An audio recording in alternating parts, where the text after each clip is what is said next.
Good morning, students. Here I will tell you about the thing of beauty.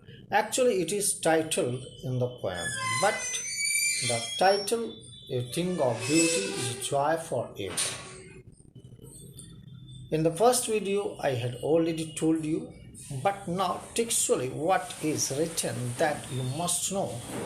John Keats, who was born in 1795 and died in 1821, was a British romantic poet. Although trained to be a surgeon, Keats decided to devote himself wholly to poetry. What a wonderful character he was! He was trained to be a surgeon. He wanted to become a doctor, but he decided to devote himself wholly to poetry instead of just curing the patient, providing treatment to the ill. Keats' secret, his power to sway and delight the readers lies primarily in his gift of perceiving the world and living his moods and aspirations in terms of language. This very man who really perceived a lot of things that he wanted to perceive, that created a sense of aesthetic. In terms of language, he had mastered himself. He was a brilliant student. The following is an excerpt from his poem Endymion. It is called an epic poem, a poetic romance. The poem is based on a Greek legend, in which Endymion is a beautiful young shepherd,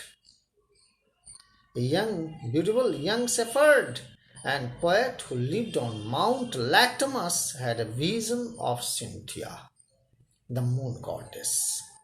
Cynthia, Cynthia. The enchanted youth resolved to seek her out, and so he wanders from one forest to another, and he wants to go under the sea so that he can find that very Cynthia, the moon goddess whom he loved. Actually, it is said that he was in love with someone, but it was never revealed. He suffered from such a disease, tuberculosis, at the time, which was incurable, and he wanted it to just keep it secret because he knew that his life is short, temporary, and he could not live forever. He knew that if he just expresses it, he will ruin her life. That's why he just expressed it through his poem. A thing of beauty is a joy forever. Its loveliness increases. It will never pass into nothingness, but will keep a bower quiet for us. Here, bower quiet, B-O-W-E-R, quiet. What is this metaphor? The branches that are seedy plants are just referred to providing the peace. So here it is metaphor. Must note it down. And a sleep full of sweet dreams. Her sweet dreams means the pleasant moments of life that we experience in the nature. In the companionship of nature, we are enthused and empowered by sweet dreams. That is also metaphor. What is this? Metaphor. What does it tell? And health and quiet breathing. Therefore, on every morrow are we reading a flowery band. Here, reading a flowery band, here you can understand. It is what? Metaphor. Why does your teacher tell you? Because in the first video, I told you about the meaning, and now I am telling you about the poetic device, that is metaphor. And so here, reading a flowery band is metaphor. Flowery bands. Here, flowery bands. What is that? It is imagery. We see all these things. It is visual imagery that we are able to perceive. Here, that you have understood. Band to bind. Band to bind. The first B is the initial letter. Bind, B initial letter. Consonant is repeated. And so, what is this? It is alliteration. What is the poetic device? Alliteration. ALLITERATION.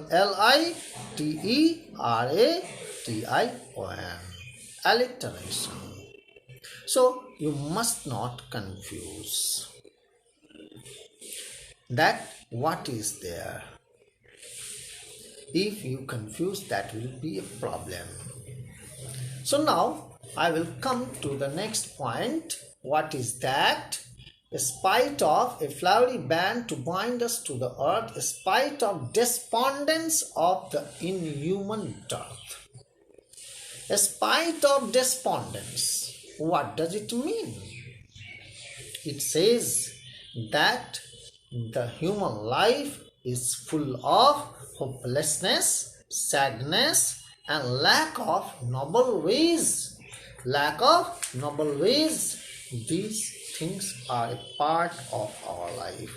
We cannot avoid all these things that we have to experience. So how can we say that it is an unavoidable part of our life? Never we can say like that. So here we have to understand life is full of trials and tribulations. Trials and tribulations,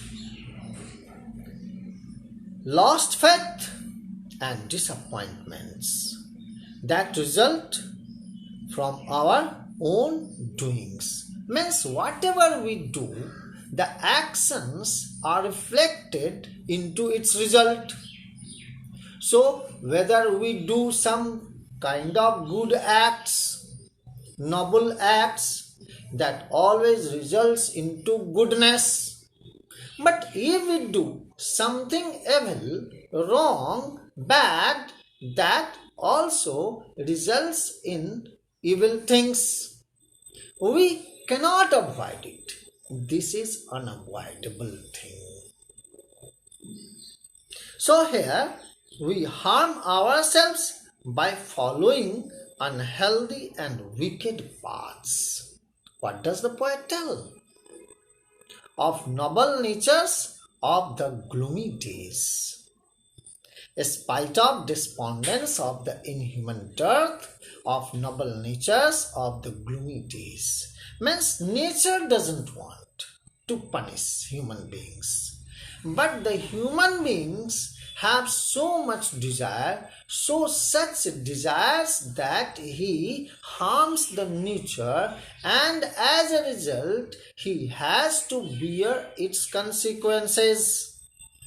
But in spite of all this, some wonderful sights of nature help us to shed sad and grim thoughts. Now, though the nature, we harm the nature, we do some evil acts and follow the wrong paths, and we become sick and unhealthy, whether it is mental sickness or physical sickness. We go to nature, and the nature just help us to recoup our illness means we are able to recover ourselves, and we feel healthy going in the company of the nature. That is the free air.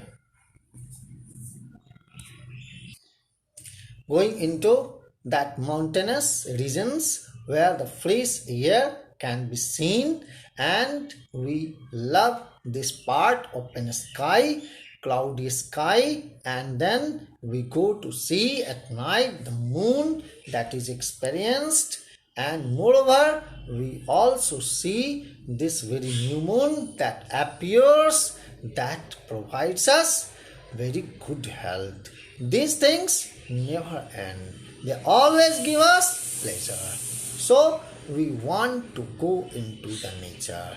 We see these beautiful animals that is sheep, that is reared by shepherd, and we like to see such beautiful marvelous things that are present in nature that make us feel happy. In this way, the poet tells us about these things. In spite of all, some shape of beauty moves away the pall from our dark spirit. Means pall means what? Covering, shroud or cloth spread over coffin when man dies. That it says, when there is something, when someone dies, we feel agonized, we feel grief, and that is a kind of sorrow. So when from our dark spirits means evil things, evil acts, such the sun, the moon, trees old and young, sprouting a seedy bone. When we suffer from such gloomy days, or that very misery that comes in our life, that man dies, decays, and someone suffers from such sickness. But if we go into the natural or nature, that where the sun, the moon, the old trees, young and sprouting trees, that provide us a shade, that is a boon, that is a blessing, that removes our all the sufferings and sorrows, and we feel ecstasy, we feel again afresh.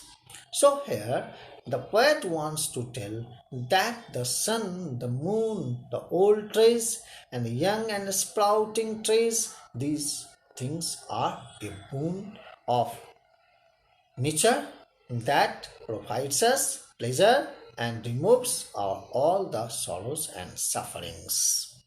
So here once again I would like to tell you something. What does happen here? What we feel here, that we must understand.